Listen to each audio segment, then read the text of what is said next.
Fareed Zakaria GPS, seen in Sunday morning 10 Eastern and Pacific. But first, here's my take. Something caught my eye the other day. Pat Robertson, the high priest of the religious right, had some startling things to say about drugs. I really believe we should treat marijuana the way we treat beverage alcohol, Mr. Robertson said recently.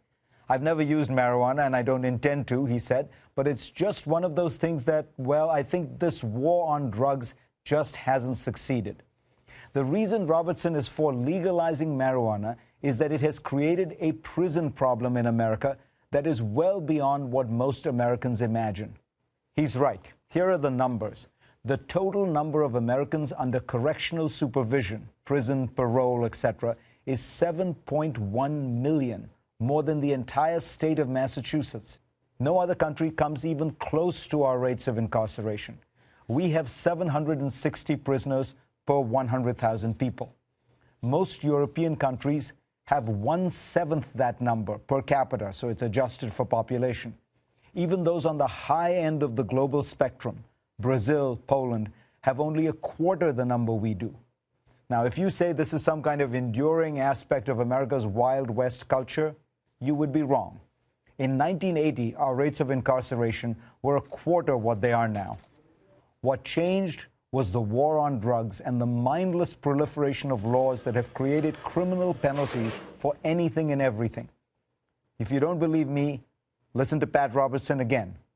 We here in America make up 5% of the world's population, but we make up 25% of jailed prisoners. We have now over 3,000, the number must be much higher than that, but over 3,000 federal crimes.